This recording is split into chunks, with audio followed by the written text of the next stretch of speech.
A diretora-geral da FIB, professora Bispa Marvi Borges Ferreira, coordenador do nosso bacharelado, o professor doutor Luiz Guatura da Silva Neto.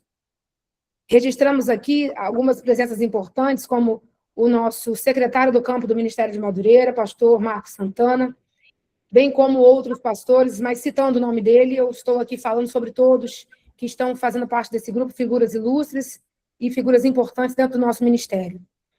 Agradecemos também aos funcionários, técnicos e docentes conosco nesta noite, e de maneira ainda mais especial aos alunos e todos os nossos convidados que assistem por essa webconferência, nessa sala de aula e através do canal do YouTube, que estará disponível ao fim desta aula. Então, vou convidar para a fala de abertura desta solenidade o coordenador do curso do bacharel, professor doutor Luiz Guatura. Reverendíssimo Bispo Abre Ferreira, presidente da nossa mantenedora, reverendíssima Bispo Marvi Borges Ferreira, nossa diretora-geral, ilustríssima senhora doutora Ana Helena Dias, nossa diretora administrativa, queridos professores, professor mestre Alvarez, coordenador do NEAD, aos nossos professores, alunos, convidados, também dou boas-vindas aos pastores, presidentes de nossas convenções e também dos campos de trabalho do Ministério de Madureira espalhado pelo Brasil, aos companheiros das demais igrejas do Senhor Jesus aqui na Terra, aos irmãos que estão participando na África, na América, em Portugal, na França, na Alemanha e outros países que eu posso deixar de citar aqui, são todos bem-vindos. Hoje, um dia de festa, dia da nossa aula magna, momento de festejar e de dar início ao nosso semestre, mais um semestre da FIB, terceiro semestre. Um grupo de alunos interessados em aprender teologia. Falar de teologia é algo extraordinário. A teologia é uma bela ciência. Quando estudamos teologia, estudamos tudo. Passamos pela revelação, pela criação, pela Sagrada Escritura, passamos pela sistemática, pela exegese, pela homilética, pela ética, navegamos na antropologia, falamos da martiologia e conhecemos profundamente a Trindade na pneumatologia, na cristologia e na teologia. Navegamos em águas profundas do conhecimento. Salientamos que a proposta da nossa FIB é nos aprofundarmos, ou melhor, ensinar a teologia sem esconder, sem cortar caminho, sem viés. A proposta da FIB é formar teólogos para enfrentar o mundo contemporâneo, quando Deus deixa de existir e tudo torna horizontal, ou falamos da horizontalidade nietzschiana. O que é pecado para um, não é pecado para o outro. Mas a proposta da FIB é ensinar todos os nossos alunos a serem teólogos, pronto para responder a qualquer questão acerca da nossa fé, de acordo com Pedro, capítulo 3, versículo 15. Com a teologia, nos aprofundamos, mas não podemos perder o relacionamento com o Espírito Santo, pois continuamos crendo nos carismas de Deus. Eles estão vivos, eles estão presentes. A manifestação pneumatológica é real, é verdadeira nas nossas reuniões. E por que não dizer também na nossa sala de aula, porque ele abre o nosso entendimento. Muitas vezes nos encontramos em rua sem saída, mas paramos e esperamos. Assim como ele abriu o Mar Vermelho, ele continua abrindo os caminhos do conhecimento, da sabedoria e do entendimento da teologia. Nessa noite, damos um passo avante, mais uma vez, na teologia. Falamos hoje sobre neuroteologia, um assunto iniciante, um assunto novo, mas que hoje vamos aprender. E eu dou boas-vindas ao professor doutor Moisés Pereira, em nome do Senhor Jesus. Muito obrigado. Paz. Agradecemos a fala do nosso coordenador, do nosso bacharel, professor doutor Luiz Guatura. E eu gostaria aqui de apresentar um resumo do currículo do nosso palestrante desta noite. Com muita alegria, recebemos o pastor doutor Moisés Pereira, bacharel em medicina e especialista em neurologia pela Universidade Federal de Juiz de Fora, mestre em medicina pela Universidade Federal do Rio de Janeiro, UFRJ, médico preceptor da residência médica da Santa Casa de Misericórdia de Juiz de Fora, presidente da Igreja Assembleia de Deus Ministério de Madureira em Juiz de Fora, presidente da Convenção Estadual de Ministros das Assembleias de Deus em Minas Gerais, Ministério de Madureira, com o tema Neuroteologia. A fé também passa pela mente. É com muita alegria que nós recebemos o nosso querido doutor e pastor Moisés Pereira. Fique à vontade, a sala é sua. Que Deus abençoe. Tá bem, muito obrigado. Quero agradecer a Deus pela vida do bispo Abner Ferreira, da bispa Marvi, toda a diretoria da FIB. Também agradecer o suporte que os pastores vêm nos dando desde o início desse convite e dizer que estou extremamente honrado por ser convidado e ter a oportunidade de falar desse tema. Também quero parabenizar a bispa Marvi, bispo Abner e todos os envolvidos, professores, toda a diretoria, ao escolher um tema tão relevante como esse. Muito estudado, um tema muito complexo, mas que precisa ser descortinado. E é um momento oportuno de nós aprendermos e conhecer um pouco mais a respeito da neuroteologia. Eu sou neurologista e vivo as experiências tanto dentro da igreja quanto fora da igreja, no consultório, e creio que Deus vai nos dar a oportunidade de compartilhar algo que vai contribuir para a melhor compreensão do tema. Muito obrigado. E o tema da aula de hoje é a fé também passa pela mente. Explicando um pouco a respeito da neuroteologia, é um campo multidisciplinar de estudos que busca compreender a relação entre o cérebro humano e a religião. Então, há um esforço científico enorme para explicar os fundamentos neurológicos das experiências espirituais.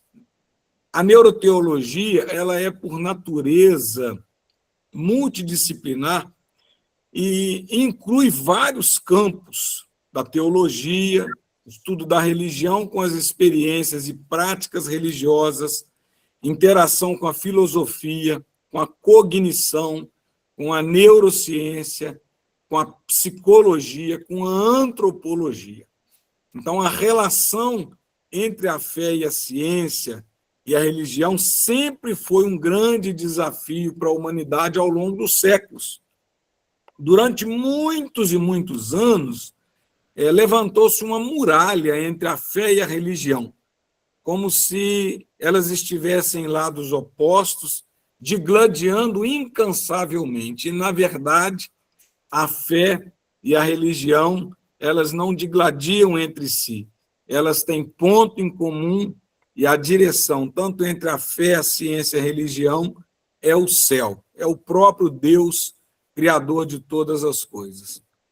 Eu também quero destacar que, buscando entender mais a respeito da ciência e da teologia, da religião e a sua influência na vida e na mente das pessoas, muitos trabalhos têm sido desenvolvidos, trabalhos experimentais no aspecto religioso e os seus efeitos na mente. E isso vem permitindo uma melhor reflexão sobre o lugar e o valor dos estudos na neuroética, na neurociência, na antropologia da religião, na experiência mística, a psicofarmacologia. Para todos terem um entendimento, quando nós utilizamos um medicamento para uma pessoa, existe o que nós chamamos de efeito placebo. Então, 20%, isso é reconhecido pela ciência, 20% do efeito do medicamento usado em uma pessoa está no simples fato de haver uma crença de que aquele medicamento, que aquela terapia, ela vai produzir um efeito. Então, quando se faz um experimento de medicamento, se usa o placebo e usa também o medicamento. O estudo é duplo cego, ninguém sabe o que está tomando, e aí os efeitos do medicamento são medidos por várias formas de aferições, e aí são comparados os resultados. Algumas vezes, o efeito do placebo ele é semelhante ao do medicamento, ou às vezes até maior, mostrando que não há uma validação do efeito daquele medicamento pelas suas propriedades, mas é apenas o efeito placebo. Então, esse estudo, buscar desvendar o efeito da mente em todos os aspectos do funcionamento do nosso corpo, tem sido um grande desafio. Além disso, estão surgindo novas linhas de pesquisa que acrescentam a essa mesa de trabalho outras disciplinas mais tangencialmente relacionadas com o sistema nervoso central ou com as ciências cognitivas. Eu quero destacar a neurotecnologia, o tanto que nós observamos o efeito da tecnologia na mente das pessoas. Então, várias pesquisas estão sendo realizadas e essas disciplinas que tangenciam o sistema nervoso central e vem provocando mudança no comportamento das pessoas. A prova disso é o surgimento de várias revistas publicadas por editoras científicas renomadas, que se especializaram em campos tão sonoros como a neuroantropologia, neuroética, neuroeconomia, neuropolítica, neuroteologia e agora a neuro, juntamente com a tecnologia. Então, a importância da neuroteologia, ela está sendo destacada pela sua influência no dia a dia das pessoas e no desenvolvimento da humanidade. É por isso que o surgimento dessas revistas tem despertado o interesse na produção científica. Eu quero destacar que estima-se que a ciência em si, ela conhece apenas, com toda a abrangência do conhecimento humano da ciência, ela conhece apenas 5% do universo. 5%. Então, esses 95% desconhecido, por tantos e tantos anos, ele foi negado pela própria ciência, por causa de uma busca somente relacionada à matéria. Então, existe a matéria escura, tem aquilo que é inacessível ao homem, aquilo que transcende o entendimento, a compreensão e ao conhecimento humano. Então, a ciência começou a compreender que esses efeitos, sobretudo no nosso caso aqui, o efeito da religião, da espiritualidade no cérebro, ele não tem como mais ser negado e, se eu posso assim dizer, jogado debaixo do tapete. Estudar as funções, o sistema nervoso central e suas funções psíquicas é uma tarefa complexa, complexa. Por isso, deve-se ter cuidado, porque quando não se entende a complexidade, e voltando a dizer, do conhecimento que se tem a respeito, e se você reduz todos os acontecimentos, as percepções, o funcionamento cerebral, os sentimentos, se você reduz tudo à matéria, e nós conhecemos, a ciência conhece, apenas 5% daquilo que acontece no universo, esse reducionismo, ele é perigoso e ele faz com que haja um distanciamento entre a fé, a religião, a ciência e a religião. E, na verdade, não há muralha entre elas, elas caminham juntas. Uma pergunta: pode o neurocientista enriquecer de maneira significativa o trabalho do teólogo? ou do antropólogo e vice-versa, por muitas vezes caminharam em posições tão opostas a ponto de aquele que tem a sua fé, a sua crença, era odiado pelo ateu e vice-versa. Mas os fatos são inegáveis. E o primeiro a abordar essa questão de maneira mais explícita, à luz dos imensos horizontes abertos pela ciência contemporânea, foi Aldous Huxley, um dos mais brilhantes visionários das utopias tecnológicas do século XIX. Então, isso não é de hoje, já tem muitas décadas que isso vem sendo explorado. A neurociência e a neuroteologia não podem se submeter ao reducionismo pelas limitações da capacidade humana e até pelas dificuldades que existem. É um fato importante que eu quero ressaltar, a dificuldade na reprodutibilidade dos experimentos. Então, a ciência, quando se faz uma pesquisa, um dos princípios fundamentais da ciência para a validação dos estudos e a sua comprovação baseada em evidência é a possibilidade de se reproduzir o experimento. E quando se fala em experiências relacionadas à religião e à espiritualidade, é praticamente impossível você reproduzir aquele experimento no mesmo meio, no mesmo tempo, nas mesmas condições, porque envolve plenamente uma mente única, a mente de uma pessoa que não vai achar ninguém semelhante ou parecido com aquela pessoa naquela circunstância exata. Então, essa é uma das grandes limitações. Aquilo que muitas das vezes a ciência não consegue reproduzir novamente, ela nega como verdade. Mas também isso é um extremismo que durante muitos anos procurou se distanciar a religião da fé.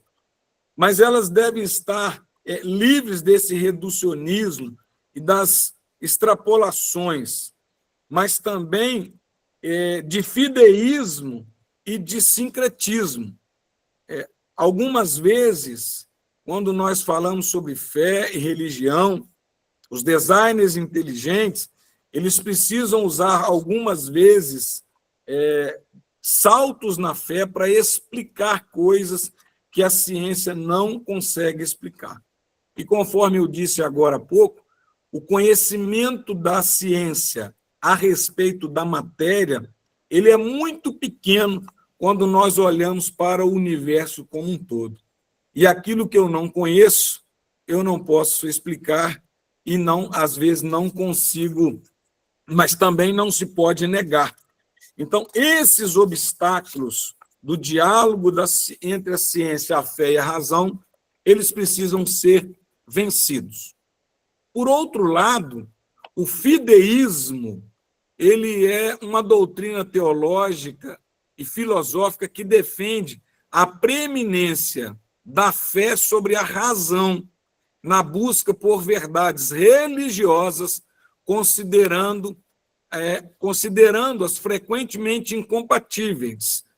Muitas coisas que as pessoas não conseguem, ou a ciência não consegue explicar, elas não quer dizer que elas não são reais. E a postulação desses dogmas, como a existência de Deus, esse entendimento, eles não podem ser provados racionalmente. E isso exige o que nós chamamos de salto da fé, ou então, para alguns, uma confiança cega. Então, nem o extremo da razão, nem o extremo do fideísmo.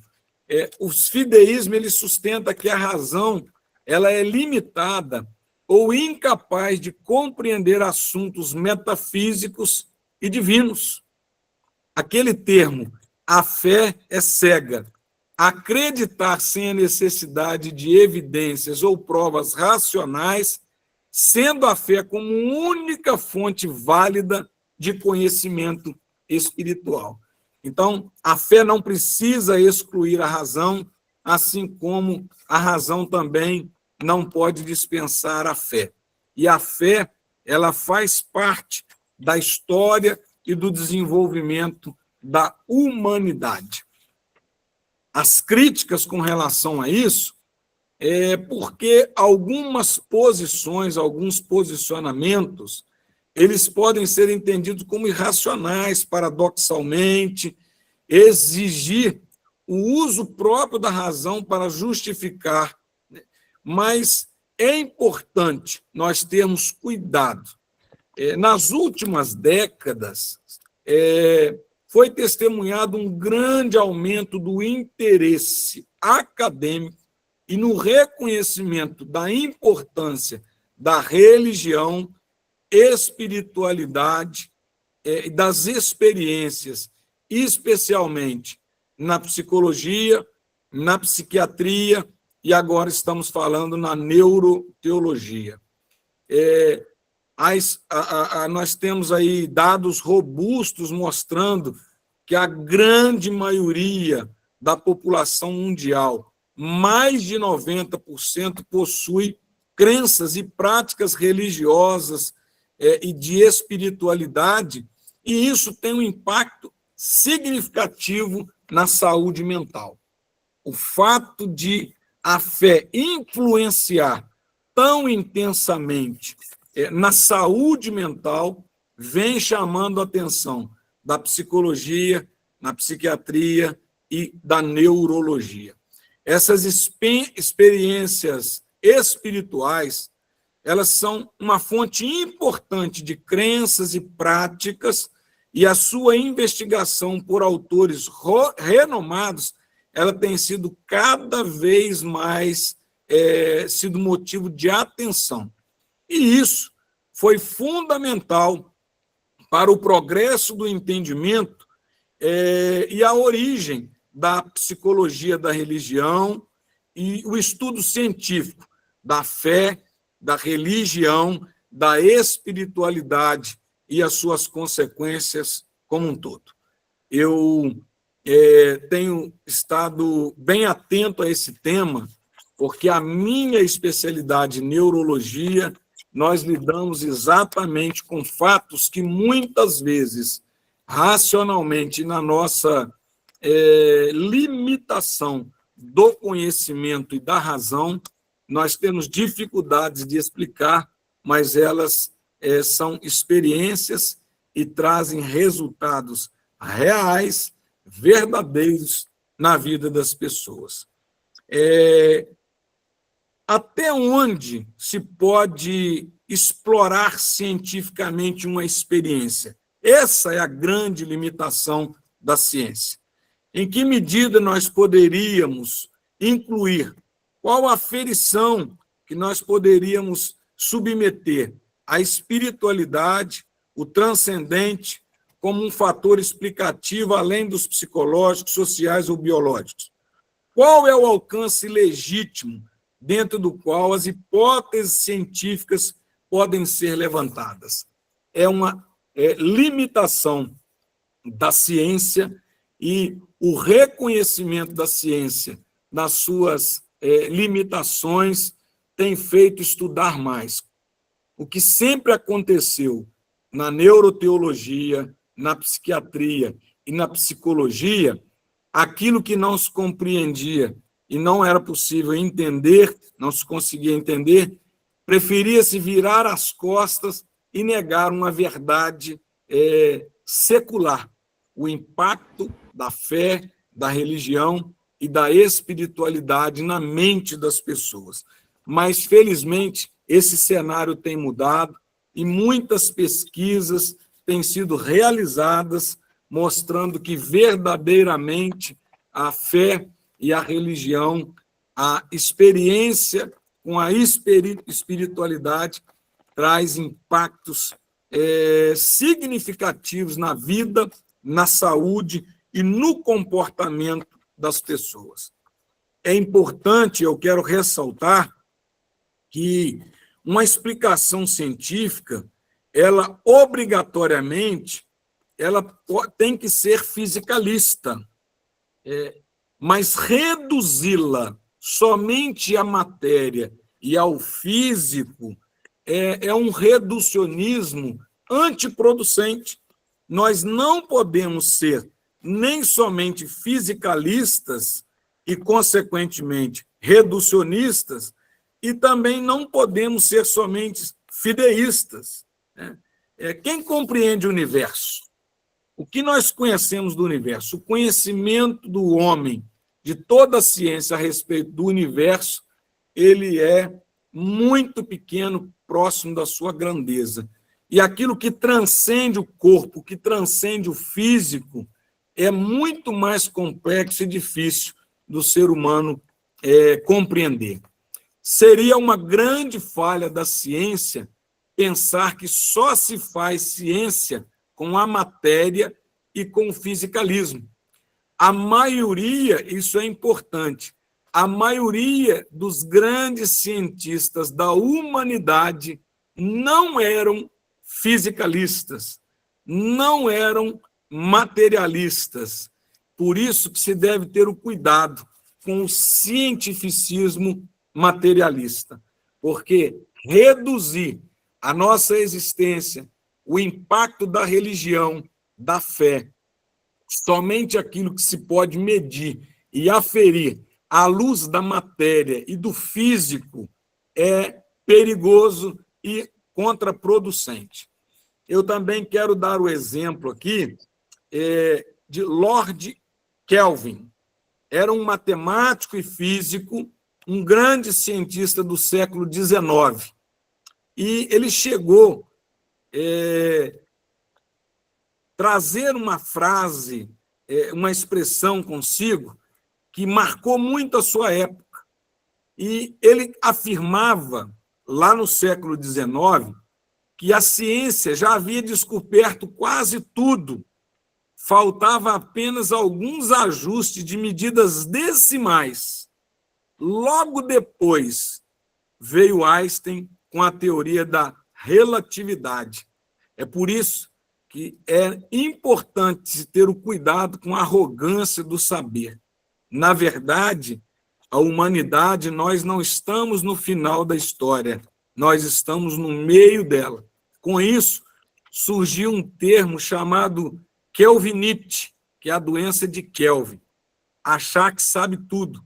A arrogância do saber, ela é perigosíssima. Então, eu volto aqui a afirmar sobre a importância desse tema e a feliz escolha da diretoria da FIB para esse tema da neuroteologia, que é um campo de pesquisa emergente que vai buscar compreender essa relação entre o cérebro e a mente e também avaliar o que acontece no cérebro de uma pessoa envolvida com experiências espirituais e religiosas.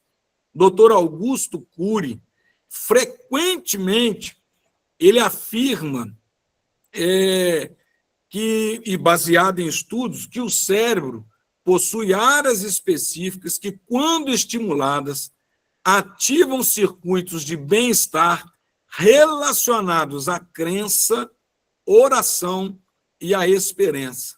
E isso, por ele, é chamado, ele afirma que o cérebro foi projetado para a fé.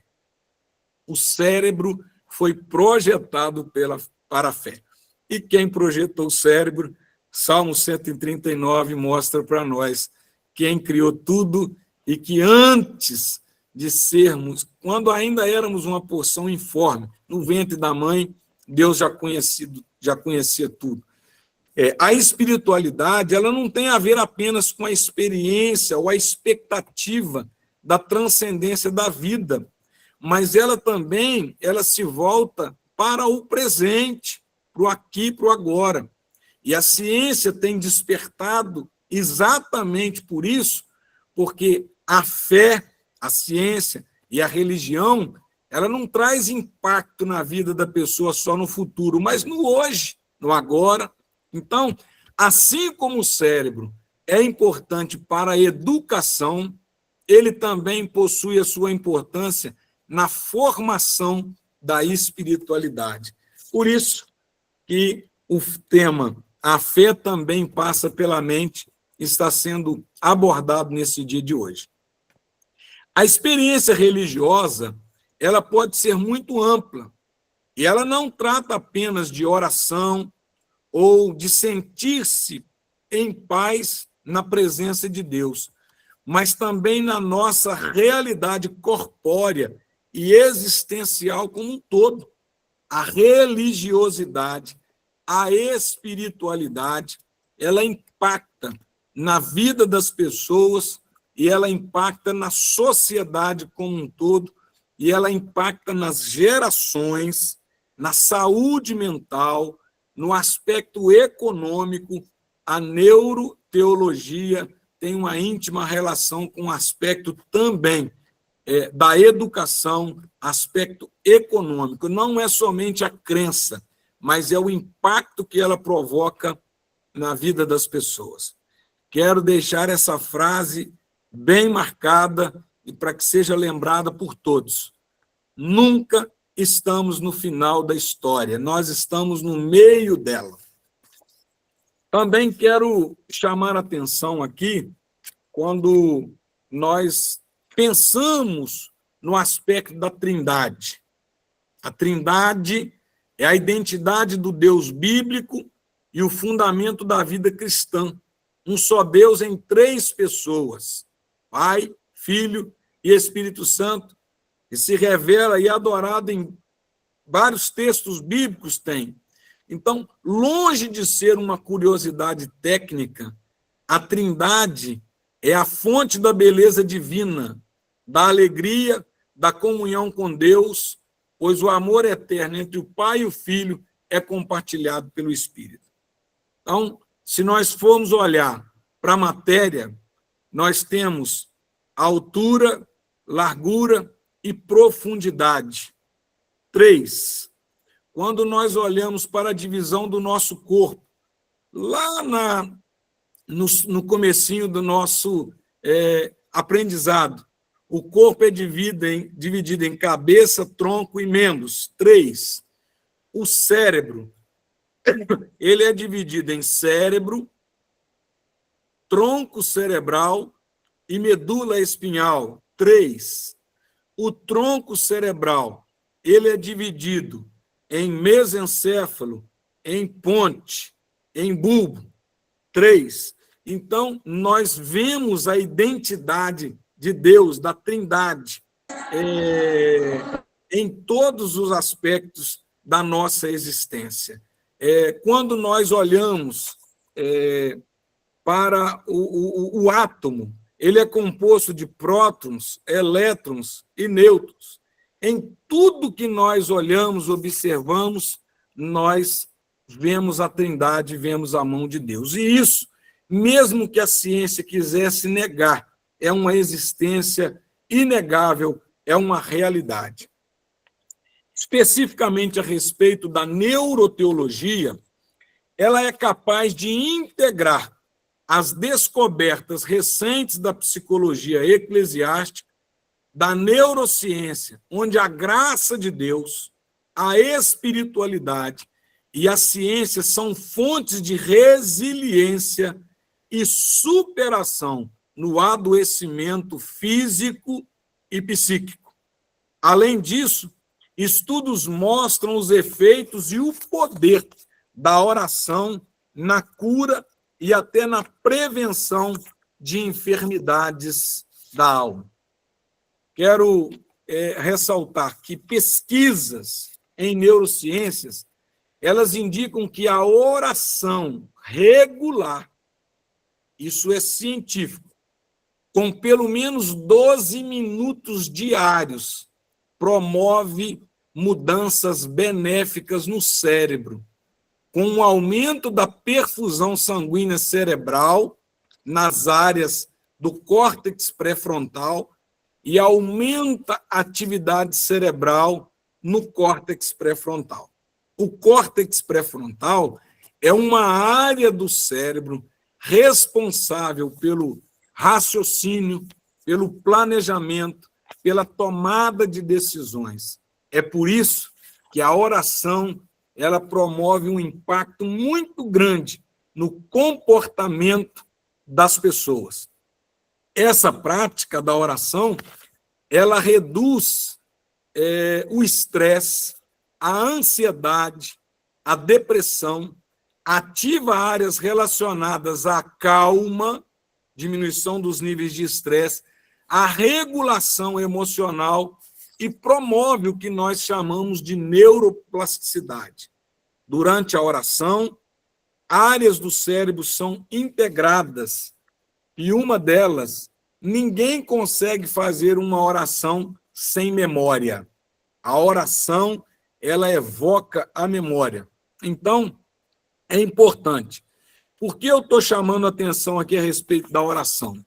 Porque muitos trabalhos científicos já publicados mostram o poder da oração, e eu quero exemplificar. Pegaram um grupo de pessoas internadas em UTI, esse trabalho já foi publicado, e essas pessoas em determinada UTI eram submetidas a períodos de oração diário, onde as pessoas iam e faziam oração diária. Qual foi o resultado observado? Quando comparou o resultado desses pacientes na UTI que recebiam oração, observou-se que a evolução, o tempo de internação, o custo hospitalar foram menores que aquele grupo, comparado com aquele grupo que não recebeu oração.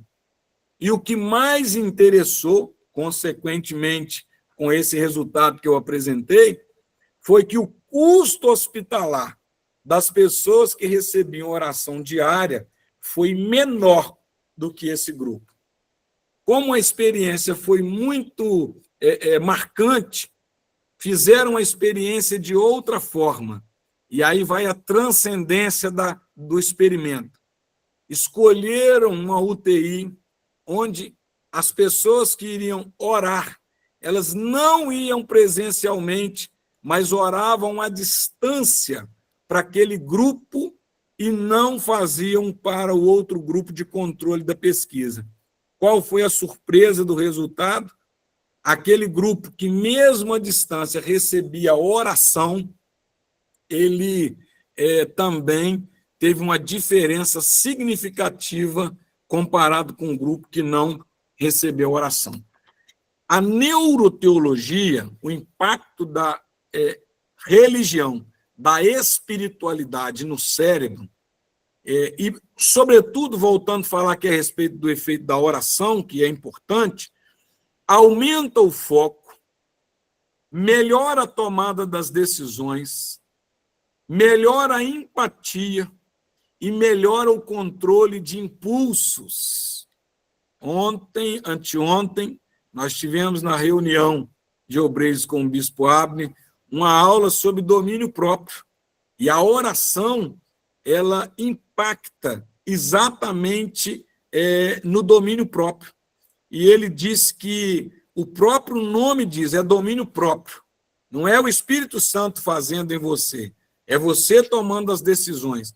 E a ciência não pode negar, porque quando se compara uma pessoa que ela vive a prática e tem experiências da religiosidade na sua vida, e ela se submete, e ela pratica o hábito de orações diárias, ela tem comportamento diferente de outras pessoas.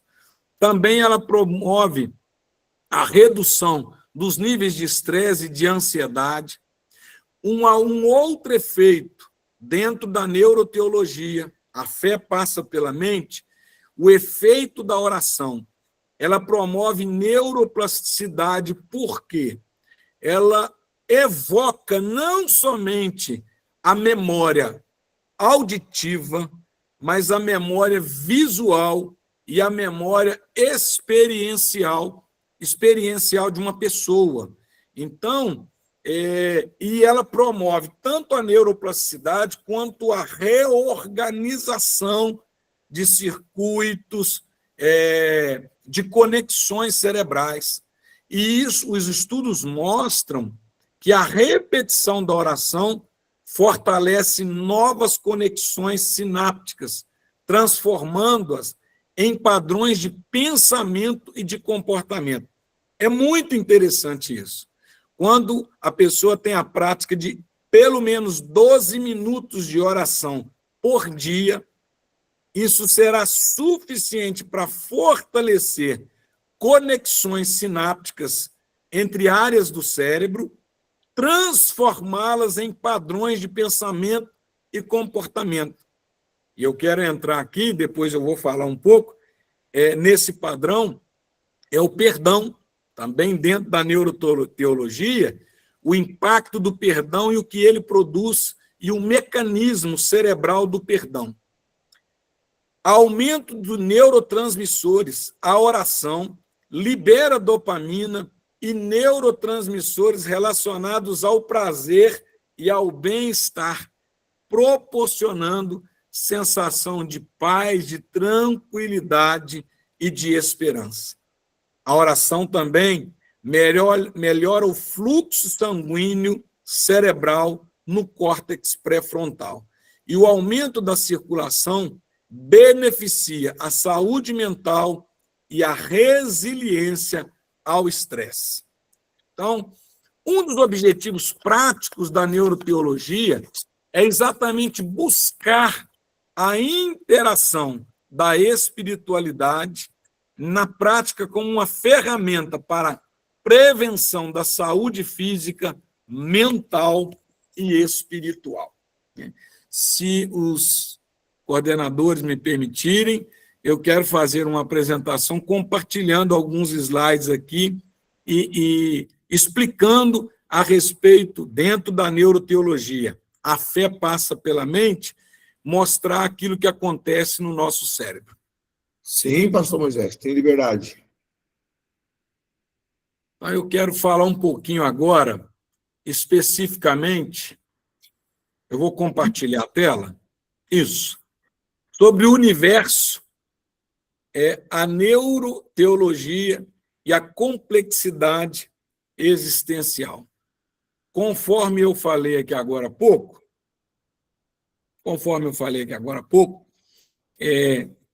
a ciência, ela conhece apenas 5% do universo.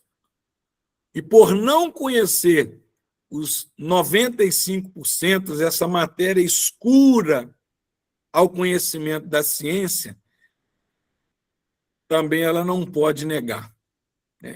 Então, quando nós procuramos e olhamos à luz da ciência, a neuroteologia, o impacto da fé, da religião, da espiritualidade na mente e no comportamento das pessoas, é como se nós olhássemos a ponta de um iceberg. Aquilo que nós vemos é infinitamente menor do que aquilo que é realmente existência. Eu coloco isso aqui para nós compreendermos, entender a complexidade, a dimensão desse tema. Também se imagine algumas pessoas que nunca tivessem o conhecimento, não conhecessem um elefante, e tivessem os seus olhos vendados e fossem colocadas a palpar um elefante, e cada um palpasse uma determinada parte do elefante. Sem o conhecimento de quem é, qual animal, alguns iam pensar que a tromba é uma serpente, a orelha é um tapete, agora me fugiu o nome aqui, não é o chifre do elefante, me fugiu o nome. Essa parte aqui... Marfim. O marfim é uma flecha, a própria couro, a pele do elefante, como se fosse uma árvore ou uma parede, mas isso não significa que aquilo que se pensa, na ausência do conhecimento de tal, seja a verdade estabelecida. E me parece que a ciência ela está agora entendendo que negar a fé, a religião, a espiritualidade, sobretudo na cura de doenças. E eu quero trazer ao conhecimento de todos os alunos, aproximadamente 35 anos atrás, descobriu-se um antidepressivo muito potente, chamado fluoxetina. O nome comercial é Prozac. Naquela época, ele foi tão poderoso para tirar as pessoas da depressão, para melhorar os níveis de estresse, de ansiedade e transformar a vida das pessoas, que foi conhecido na época como a pílula da felicidade. Passados 35 anos, a humanidade está afundada na depressão, na ansiedade, no medo, mostrando que não é apenas físico, que não é apenas matéria, mas tem algo muito maior que transcende o entendimento das pessoas. Negar o impacto da fé, da religião, da espiritualidade e as suas experiências na vida das pessoas e da sociedade foi visto que não resolve o problema. Passados 35 anos da descoberta da pílula da felicidade, a fluoxetina, hoje não se tem ideia do impacto completo, do impacto da depressão e da ansiedade na vida das pessoas. Estimava-se que em 2030 a depressão seria a doença mais incapacitante no mundo. Mas com os últimos adventos, pandemia, guerra, esse número ele já está acontecendo. Uma das causas de maior incapacidade ao trabalho nos tempos atuais, sobretudo em países desenvolvidos, é exatamente a depressão. A pílula da felicidade não resolveu o problema. Aquilo que transcende o entendimento de muitas pessoas, a crise existencial, e negar o fato da importância da religião, da fé e das experiências espirituais das pessoas, negar isso não resolveu o problema da humanidade. Então, eu quero falar um pouco a respeito das experiências humanas e a mente. O cérebro, ele é composto, o nosso organismo, ele é composto de vários sistemas de órgãos, e o sistema esquelético, ele tem 206 ossos no adulto, mas a criança são 238, 242, mais precisamente, 242 ossos. Eles vão se fundindo ao longo dos anos, e a Bíblia, por isso que não dá, eu coloquei lá no começo, que os grandes cientistas, os homens que fizeram uma diferença na história da humanidade, eles não negaram. Existe uma frase muito marcante de Pasteur, Louis Pasteur, o francês que criou e desenvolveu a lei da pasteurização. Tem uma frase emblemática de Pasteur que diz: um pouco de ciência nos afasta de Deus, muita nos aproxima. Por quê? A ciência chega em determinado lugar, depois de se aprofundar muito, logo ela descobre que Deus já estava lá. É por isso que a Bíblia, inspirada por Deus, ela compara a igreja como um corpo. A igreja é o corpo místico a igreja, ela é comparada com o corpo. E a cabeça, comandada por Cristo, ela faz parte. Então, essa interligação entre o corpo e a mente, o corpo e a cabeça, também nos remete ao entendimento de que nós, cada um como membros desse corpo, não podemos estar desligados do nosso Criador. porque isso no final vai dar errado. É o que a humanidade tem experimentado. O verdadeiro negacionismo, tem levado à decadência da humanidade. Nós, com tanto desenvolvimento tecnológico, tantas informações, mas pela primeira vez na história da humanidade, esta geração tem um QI menor do que a geração que antecedeu. Então, para se ter uma ideia do impacto, o cérebro ele tem 100 bilhões de neurônios.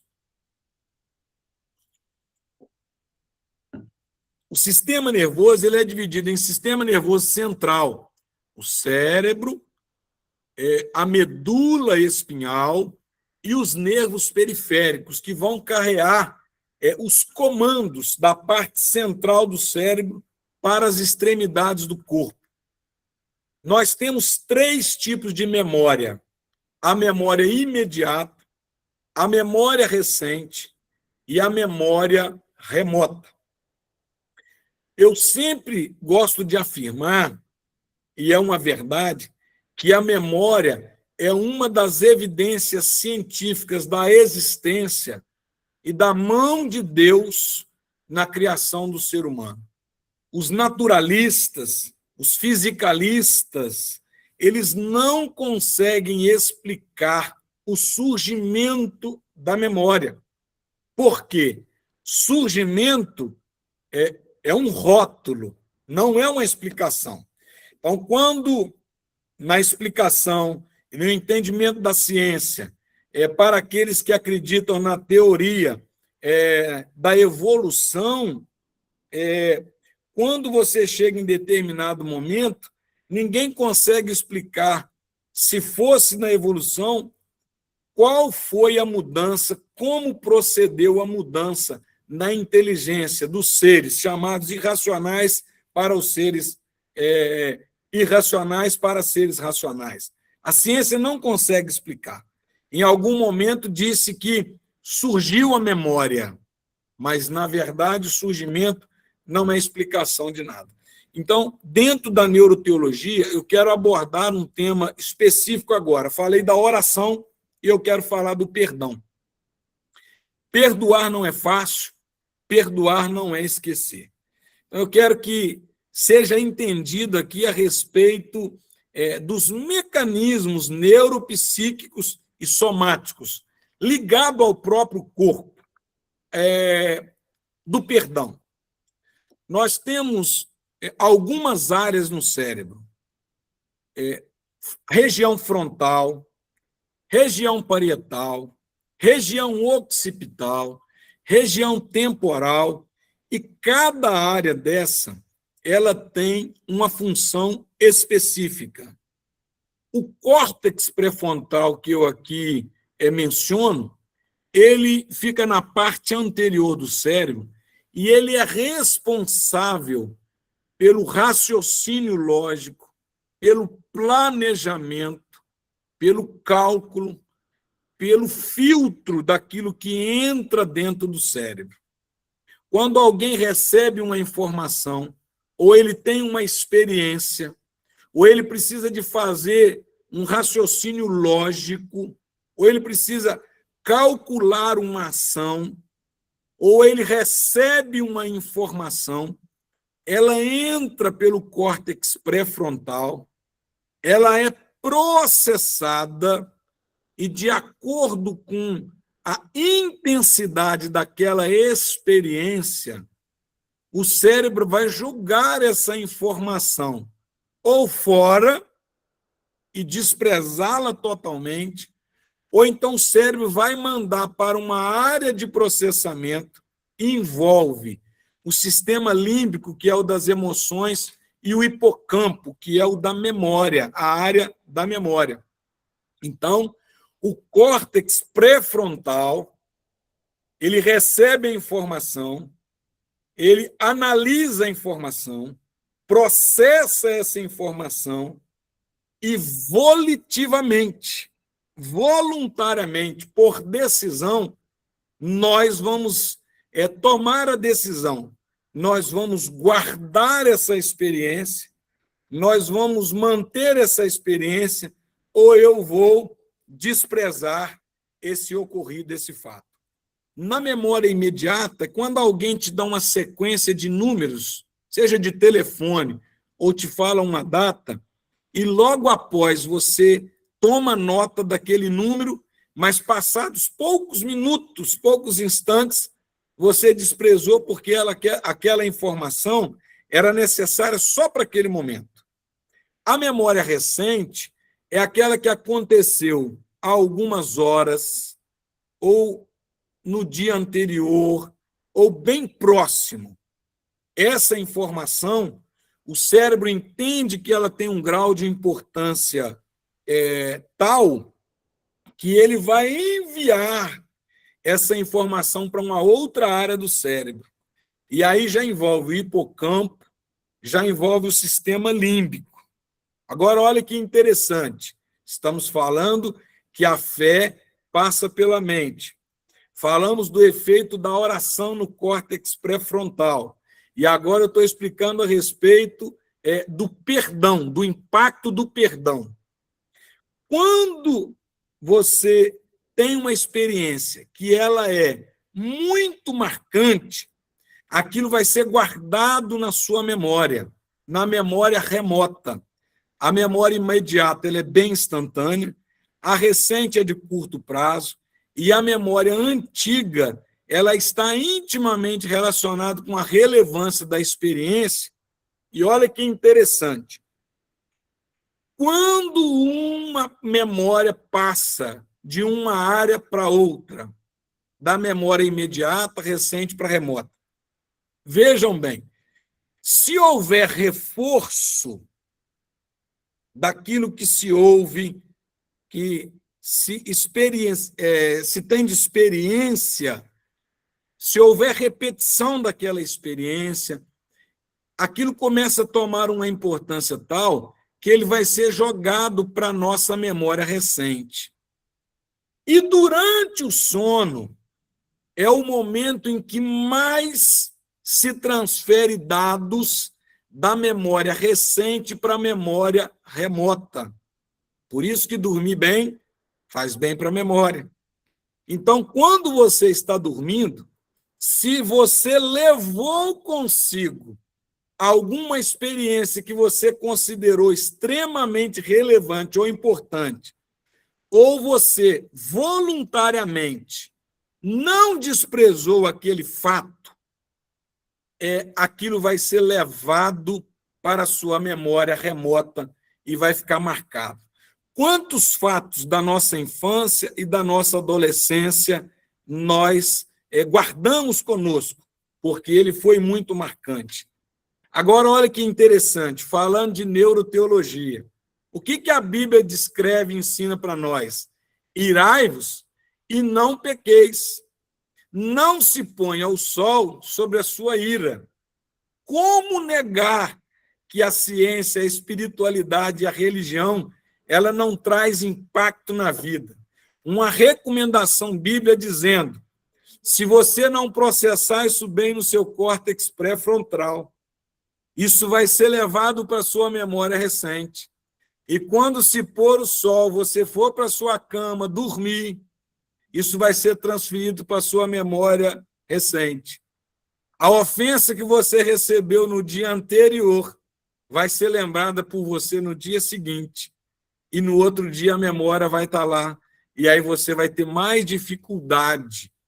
E interessante é que perdoar não é esquecer.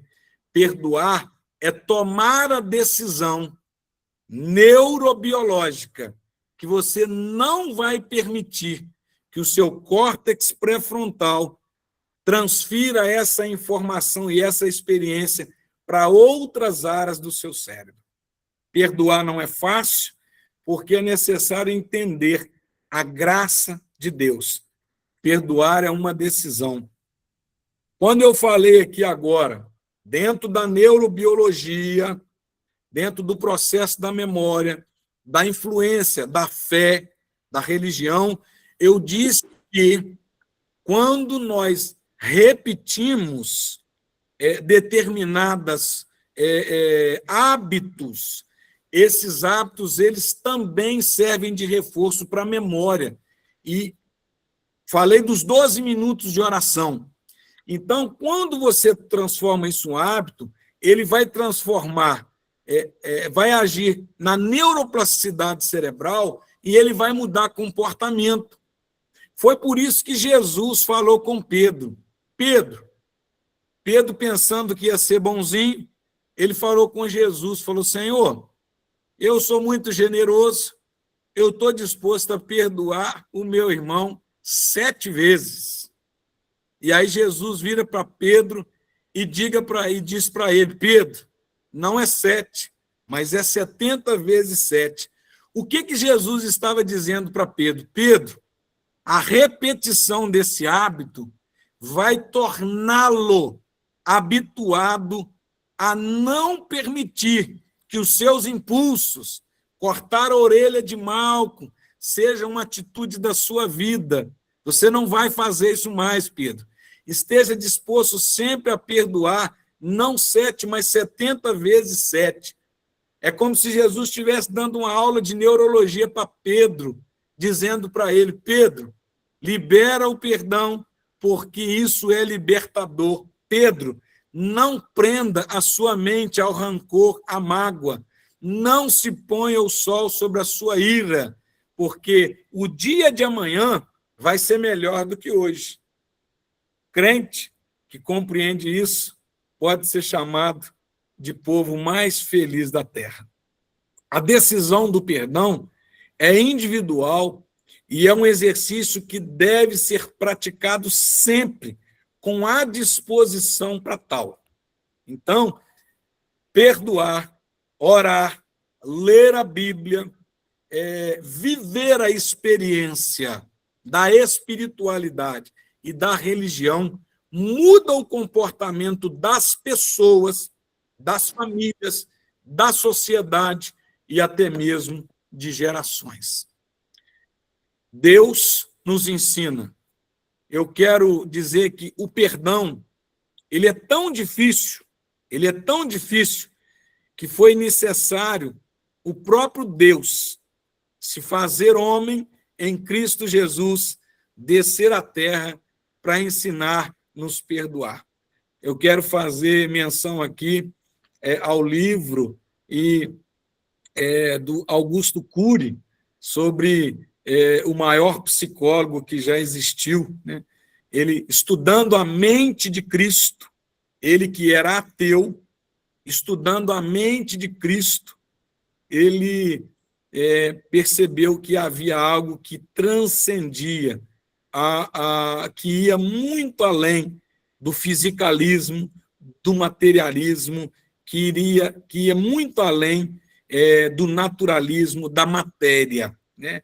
É algo que transcende aquilo que é tangível à ciência, mas é possível aferir. Então, disse que a vida é um exercício do perdão, mas é necessário acrescentar que o perdão é um exercício de edificação de caráter. E quando eu falo de caráter, eu falo de cérebro, de mente, de emoções, de comportamento.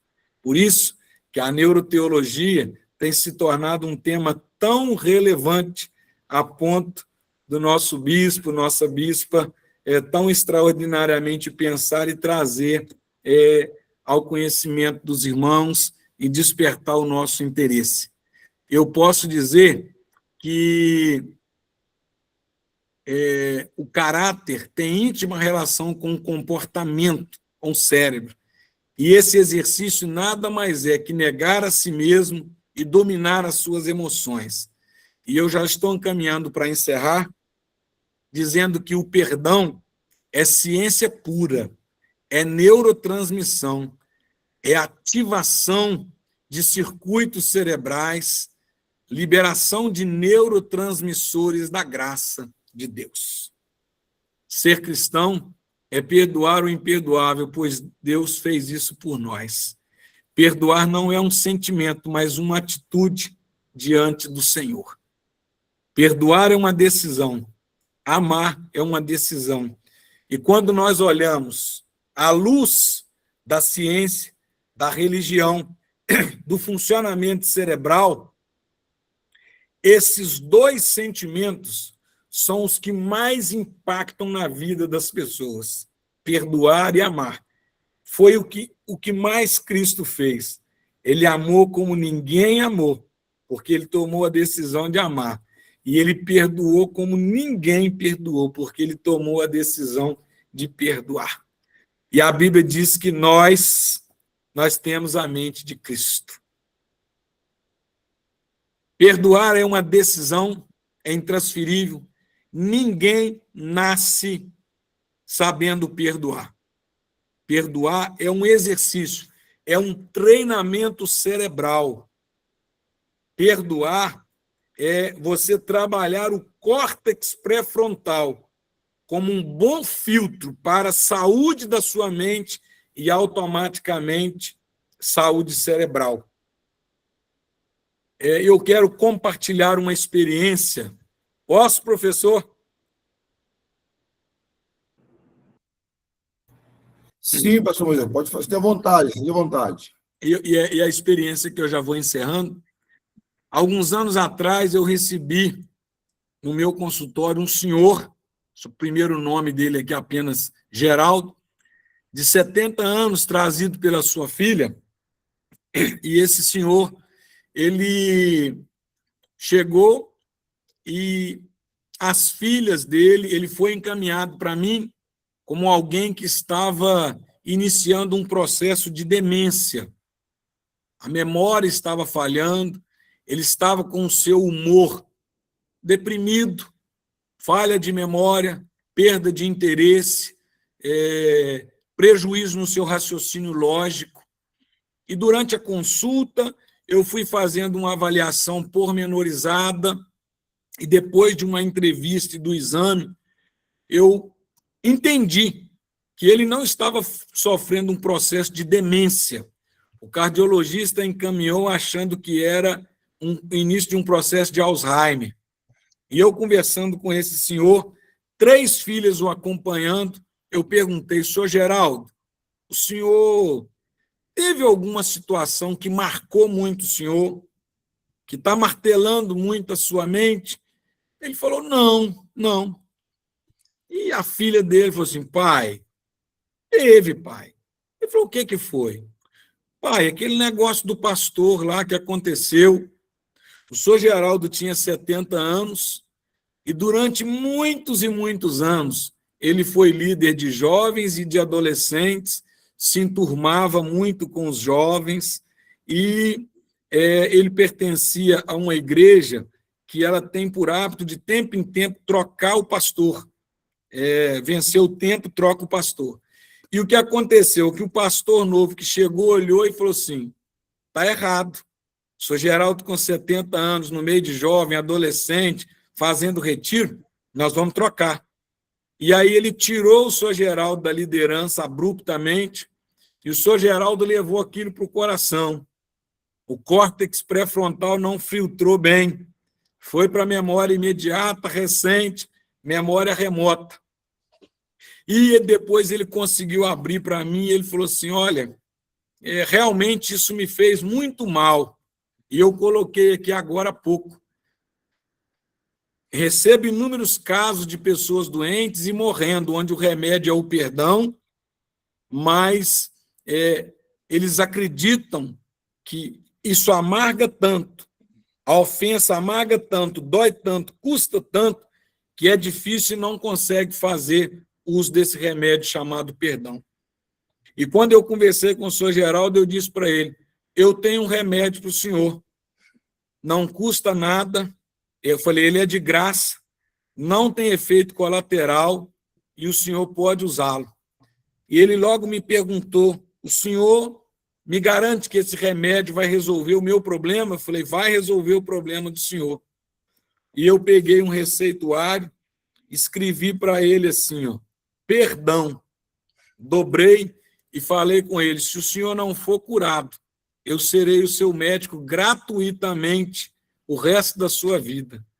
Quando ele abriu o papel, ele leu a palavra perdão e eu falei. Ele não sabia que eu era pastor, nem sabia que eu era cristão. Falei com ele, vai lá, procura o pastor, conversa com ele, pede perdão para ele, tira isso do coração do senhor. Eu não vou passar remédio nenhum para o senhor. E daqui 30 dias o senhor volta e me dê notícia.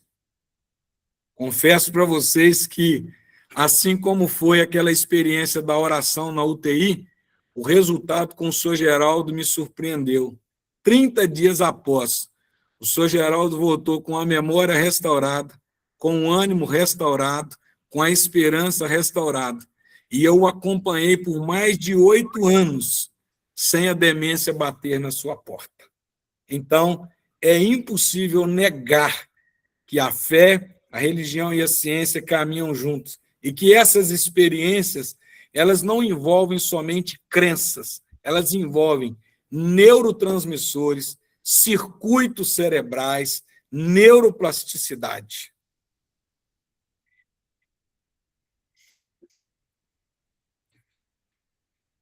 Minha gratidão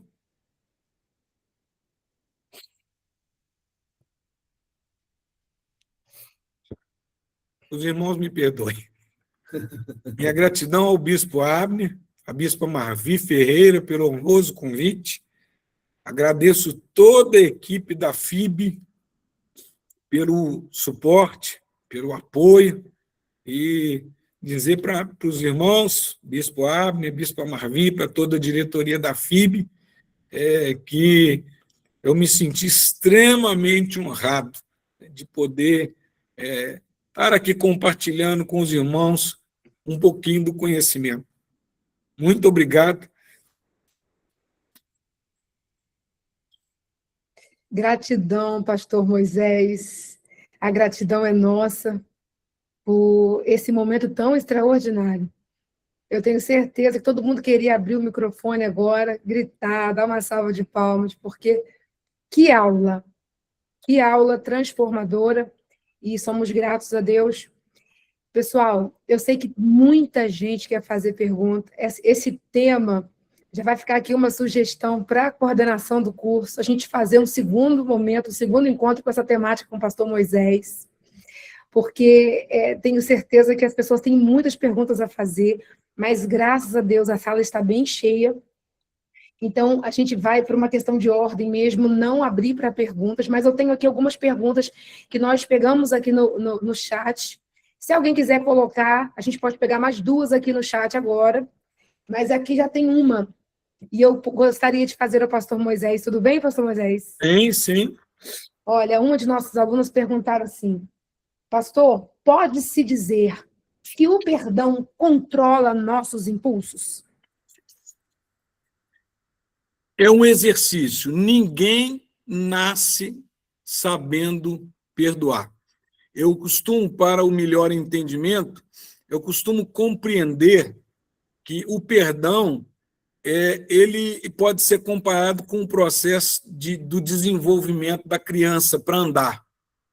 Primeiro a criança firma a cabeça, depois ela se assenta, depois ela fica em pezinho, ela engatinha, depois ela vai andar. Depois ela consegue correr, depois ela consegue equilibrar com uma perna só, ela consegue depois fazer malabarismo. Então, o exercício do perdão, ele é reflexivo para o bem-estar da pessoa, porque quanto mais você pratica o perdão, melhor você controla. É como se fosse um feedback para o córtex cerebral pré-frontal. O que você fez valeu tão a pena, me trouxe tão bem-estar, que vale a pena fazer de novo. Então, a disposição de perdoar, ela traz esse bem-estar. Então, elas estão intimamente relacionadas. Quando você se dispõe a perdoar, mesmo... Por que o perdão não é fácil? Porque as experiências elas vão ficar mais fixadas na memória quanto mais intensa for a experiência. Por isso que o processo do perdão, o processo neurobiológico do perdão não é simples. Eu costumo dizer que quem fala que tem facilidade de perdoar não sabe o que é ofensa. Não sabe. Porque o perdão não é fácil, porque ele tem relação com a intensidade da ofensa. Mas, dificilmente, uma pessoa vai conseguir perdoar uma grande ofensa se ele não praticou o exercício de perdão das pequenas ofensas. Uma pessoa que alguém falou mal dele e ele não aceitou, não perdoou, se um dia ele sofreu um tapa no rosto, muito menos ele vai perdoar. Então, esse exercício diário, eles estão intimamente ligados. Tanto mais faz, mais bem-estar se tem e melhor prática. É por isso que Pedro achou que estava bom e falou: Jesus, eu vou propor aqui uma regra, 7 vezes. Aí Jesus falou: Pedro, é um ato contínuo, não é 7, é 70 vezes 7. E a neuroplasticidade sendo praticada. Praticada, porque ela vai promover ativações de áreas cerebrais e supressão de outras. Sim. É neurotransmissor, é neuroplasticidade, é conectividade cerebral pura. Perfeito. Professor Moisés, nós temos aqui uma outra, não é uma pergunta, agora é um pedido dos nossos alunos da FIB, se o senhor puder compartilhar os links desses escritores, desses estudos, com o nosso coordenador do bacharel, que aí coloca no nosso mural de alunos. Eles estão super interessados e vão dar trabalho para o nosso coordenador do curso, porque eles vão pedir bastante essa temática daqui para frente, viu? O senhor deixou um gostinho na boca, todo mundo quer mais. Amém. Então, antes de seguir para o encerramento, eu vou devolver a palavra ao nosso coordenador do curso. Temos mais um momentinho aqui muito importante. Doutor Guatura? Maravilha de aula magna, parabéns ao doutor Moisés pela exposição clara e transparente. Eu aprendi bastante, tenho uma esposa que é neuropsicóloga em casa, então discutimos muito sobre essas questões. Eu tive acesso e contato com a neurologia em 2017, na PUC do Sul, e hoje eu aprendi mais ainda, porque foi uma linguagem nossa, uma linguagem de casa. É isso. Louvado seja o nome do Senhor. Deus abençoe a sua vida, pastor Moisés. Deus abençoe a sua vida pela sua generosidade e também pelo seu coração magnânimo. Deus abençoe os alunos. Está conosco na sala o presidente da nossa mantenedora, o reverendíssimo bispo Dr. Abel Castro Ferreira, a qual eu passo a palavra a ele para as considerações finais, as palavras, bispo, nesse momento, por favor. Eu estou aqui desde o início da aula, desde os primeiros momentos, e a aula foi...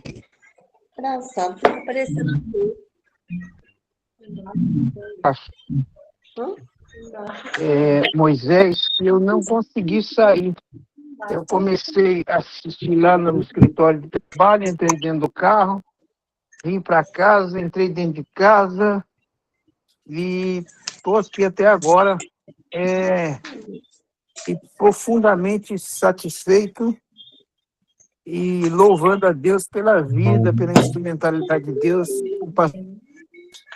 e pela sua humildade de transmitir o conhecimento tão precioso que nós tivemos hoje. Eu confesso que há assuntos que foram tratados aqui, por exemplo, sobre o exercício do perdão, sobre o exercício da leitura devocional da Bíblia, sobre o exercício da oração, e eu nunca tinha ouvido nada parecido. E o próprio tema em si, a própria neuroteologia, no meu tempo de aluno de teologia, lá que vai 40, acho que 50 anos, eu nunca tinha esse tema não era um tema corrente, porque a gente tinha por hábito espiritualizar tudo, e tudo é espiritual, mas nem tudo é espiritualismo, né?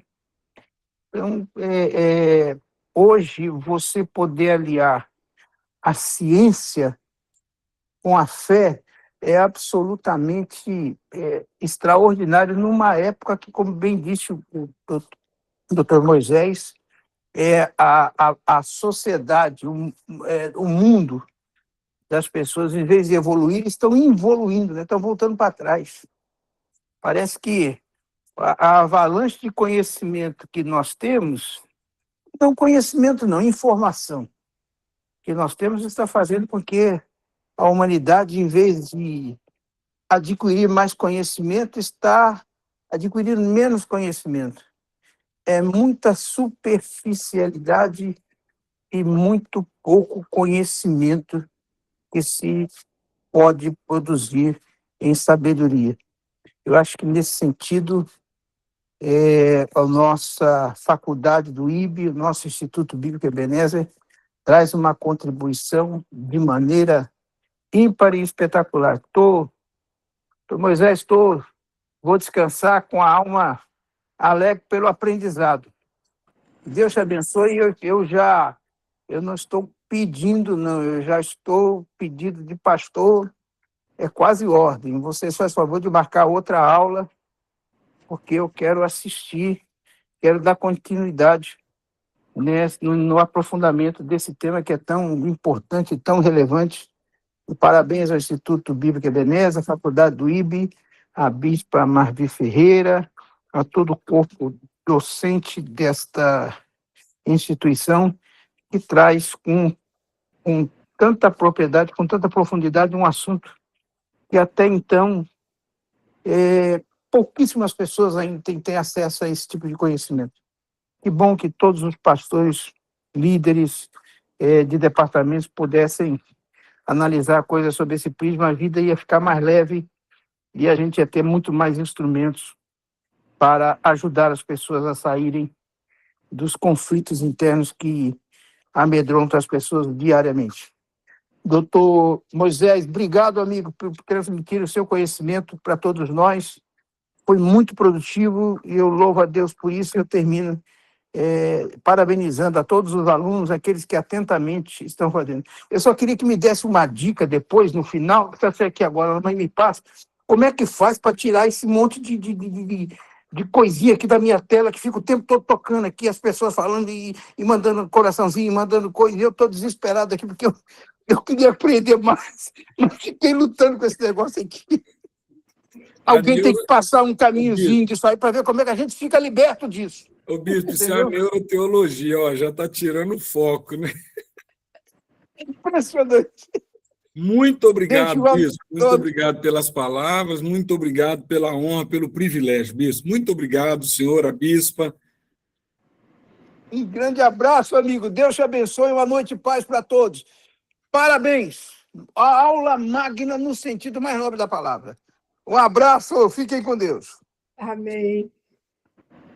Com a fala do nosso presidente, nós declaramos encerrada essa aula magna tão gloriosa, através da fala do nosso presidente. Muito obrigado a todos, até a próxima. Todos fiquem atentos que estará disponível no canal do YouTube, tá bom? Deus abençoe a todos, a paz do Senhor. Deus abençoe. Senhor. Obrigado, Senhor. Paz do Senhor. Gratidão, a paz do Senhor Jesus. Toda reparação. Paz do Senhor. Já viram que quando o bispo estiver, não fica mandando coraçãozinho, não, que ele não gosta, não. Paz do Senhor, Jesus abençoe.